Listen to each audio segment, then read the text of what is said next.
calipers.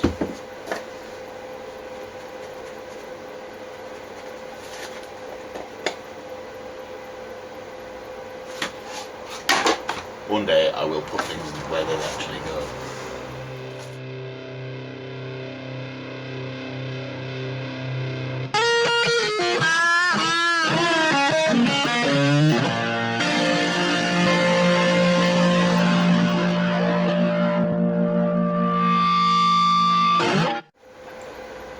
We're back. What's happened since last time? What was I doing last time? I was talking about getting the necks glued in, or the final sanding ready for the necks to be glued in, I believe. I took the 3 guitars with me to my day job, where I had access to a few other tools. Certain things have happened there which have kind of changed things for the future, but we're going to continue with 4th Avenue guitars, and I'll get into that at another time. But this video might have come out quite a long while after that, so people on social media and things might know what's happening, might not. But I'm going to leave mystery if you don't, so that'll be interesting. What I did was I sanded the heel of the neck tenon to get the angle right, measuring along the fretboard surface to the bridge location, knowing how the dimensions of my bridge meant that I could then use that to get my angle perfect before gluing anything in place. I will demonstrate all of this when I pull something out of a case, but I just want to let you know where we're at. I got the majority of the holes that needed to be drilled, so strap lock holes, jack socket holes, tuner holes, anything like that was all done. Then the necks got glued in. There was a final sand and tidy up, and basically, other than the last couple of holes, I think, these guitars should now be pretty much ready for spray. So, in this case, and 2 gig bags which you can't see, are the guitars.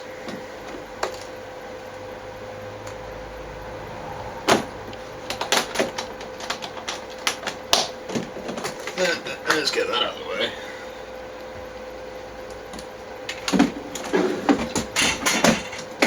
There we go.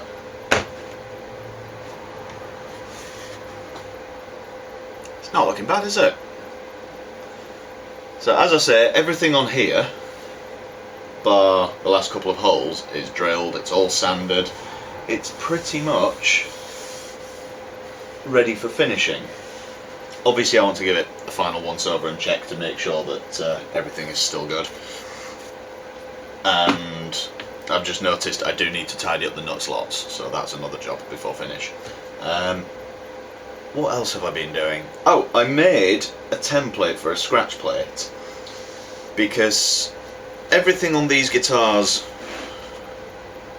except the upper horn, both shapes, is identical.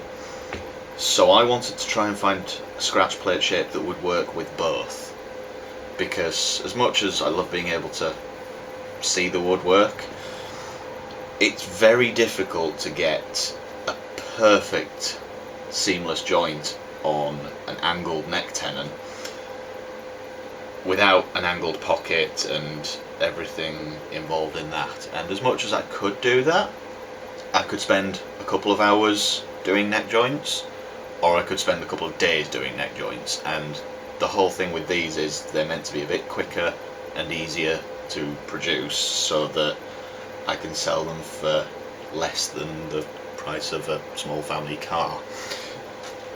Because I'd quite like people to actually be able to buy them and play them. What's the point in a guitar if it doesn't get played? I used a piece of 10mm Perspex and my masking tape over the top, draw what I want, do some measurements, redraw it, rub some out, redraw it again, 4 or 5 attempts at that, get it as close as possible. And then I took that masking tape off, stuck it onto a piece of Perspex, cut it out on the bandsaw and sanded it all to shape. which has left me with something completely transparent that you probably can't see very well. But a scratch plate that sits on the end of the neck needs one small corner filing in, and the rest of it will just route round. And that fits on both the single and the double cut shape. Obviously, because this area here is hand cut, I may need to tweak the curve in here and possibly here very slightly on them both, just to fit them to individual guitars. But that is now the majority of it, lines up nice and parallel with the pickup. The top line I wanted to sit level with the top of the pickup, just to follow the lines through. And I've sat back, had a look at it all, and it seems to work. I like it. I've also decided that I don't really like the kind of domed head nickel screws that stick out of every scratch plate. If you've seen any of my builds, you know that I'm not a big fan of screws everywhere. I try and kind of attach things with either magnets, or I'll actually glue like scratch plates I've glued in place before and things like that. That's a nightmare for sanding, by the way. Try not to glue a scratch plate on unless you really want to spend hours with a tiny block trying to get the edges clean. So on this one, I've decided what I'm going to do is I'm going to set some threaded inserts into the body in the locations where this scratch plate goes, which is another reason I wanted a completely uniform scratch plate that will always fit in the same place. And then I'm going to use some machine screws, which will still have the Phillips posi drive head, whatever it is. I'd love to use hex head bolts because I like the look of them, but then I'd have to change every single hex head bolt or every single Phillips head screw on the guitar to a hex head, which would again start just making it a very expensive, time-consuming thing. Anal retentive attention to detail is my downfall. We may have gathered this by now. I get somewhat obsessive. But I'm now at a point where I just need to drill these holes, put in some threaded inserts, and then again just double check over, final sand if necessary, and then we should be ready for staining and finishing on these. So first things first, I've marked on this template a centre line so I can get it lined up, and I've marked where all my holes need to be. I've transferred those holes with a bradawl onto all three of these guitars, so I know where they're going to be. We will make some scratch plates in a little while. They're going to look cool. And I've got some threaded inserts. So I just need to get some calipers, measure what size hole I need for these, and start popping them in. It's that easy, he says. Probably do something wrong. So let's go. Drill. There we go.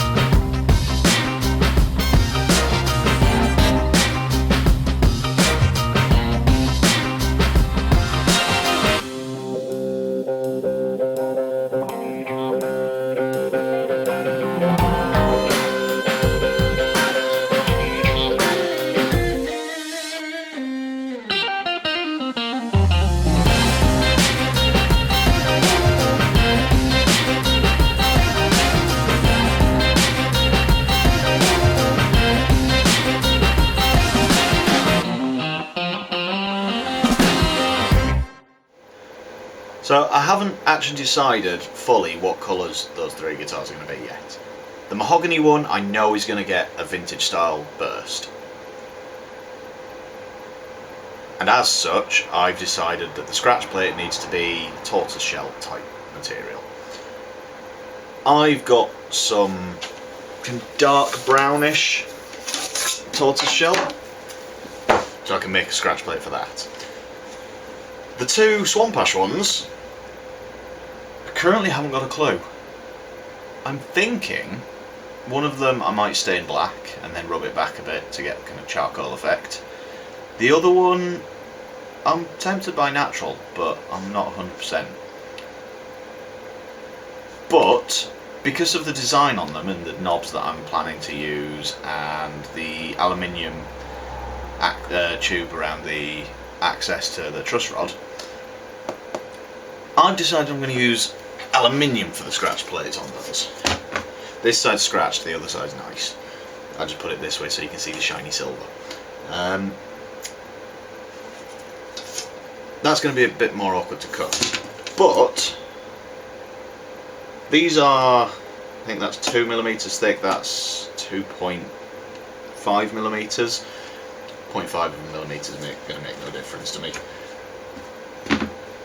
I now need to cut these out, at least roughly to shape. This one the bandsaw will do, that'll be nice and easy. This one not so much. This one's going to be a bit of a faff. And then I'm going to have to sacrifice a router blade to trim it up to the shape of the template. But I'm also going to have to take it slow and be very careful because it's going to build up quite a lot of heat, and I really don't want to melt my template now. So I think I'm going to do this one first, but I'll draw these ones at the same time. And since I've got this here, I shall use a Sharpie. I need to remember that this is the top as well when I do it, so I have to get them the right way round, because that's important. They're not left-handed.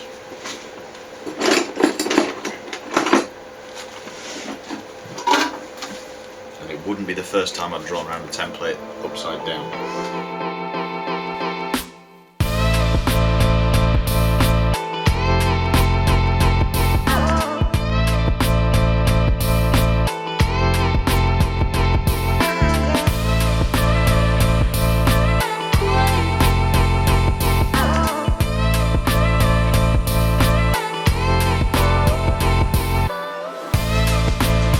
Right, I'm going to take this to the bandsaw, but I'm not taking you with me because that side of the workshop is more of a disaster than usual because I've had to clear out some things and it's all kind of piled up. It's a bit of a death trap, and we don't want video evidence of me kind of breaking every health and safety law imaginable.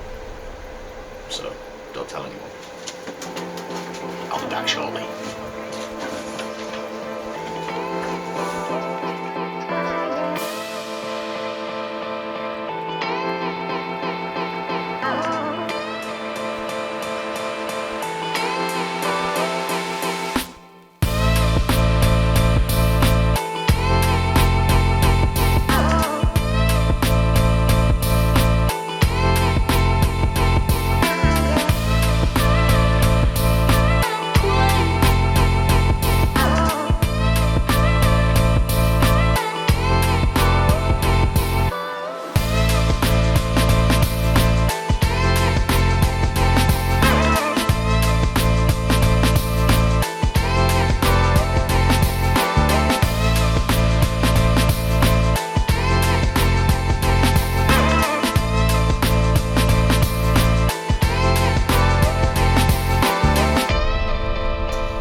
The good thing about this is it's got two layers of protective film.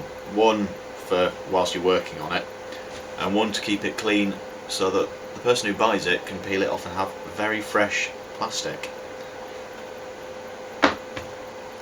So I now need to get the guitar back out and test fit this, because that's looking quite cool. I've beveled the edges so it's not quite as hard and solid.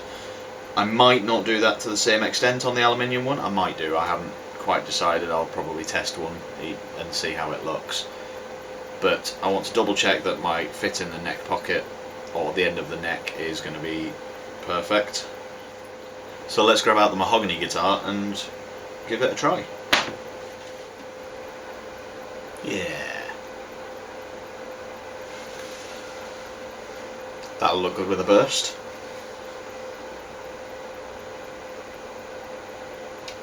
So I think I need to do the same with the aluminium ones. Should be interesting.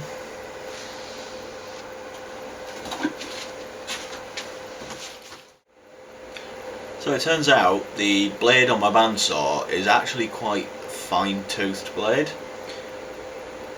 It also needed replacing, so I decided to sacrifice what little life it had left and cut out the aluminium. I got a little bit into it and forgot to record any of that. However, the only difference between the tortoiseshell plastic one and the two aluminium ones is that the scratch plate for the double cutaway, which is this one, needed a little bit of fettling in this area here, just because the slight difference in where the neck joint is, I think it's about 2mm, just kind of pulled the carve in a little bit deeper in here, so I had to just kind of reshape this a little bit. That was an extra 5 minutes on making it. I have spent all day doing these because I got distracted and went to play with my CNC machine and kept coming back and forth and doing little bits here and there. But I'm happy with these. I have overlaid them on the guitars to check that they fit and to see how they look. I might put some pictures around, like, just to give you a sneak preview. I might not. If all you can see is me waving my arms around like a moron, then the pictures aren't here. If you've been distracted, rest assured, whilst you're looking at the pretty pictures, I am still waving my arms around.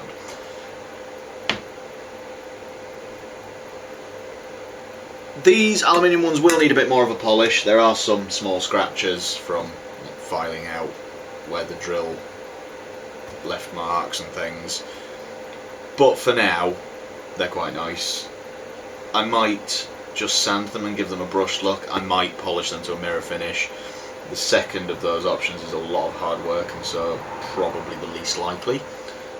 But for now I need to put them out of the way and start grabbing the bodies out, because we're going to have to start thinking about staining things.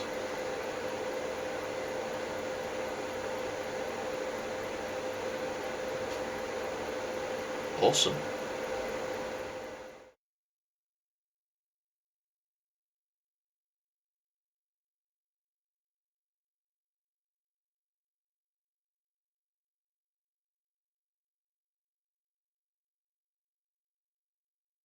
Oh yeah, I also needed cavity covers for the control cavity.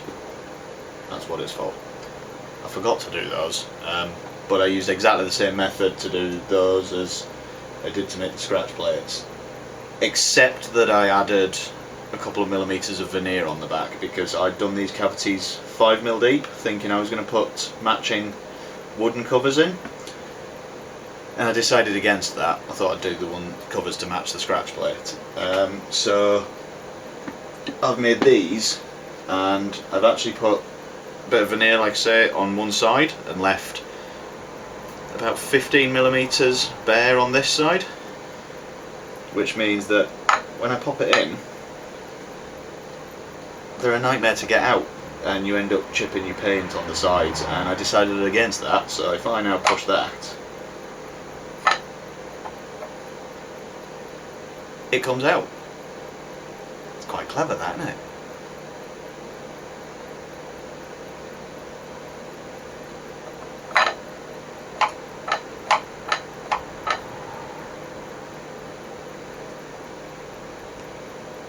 Now I'm done. Alright, speak to you in a bit.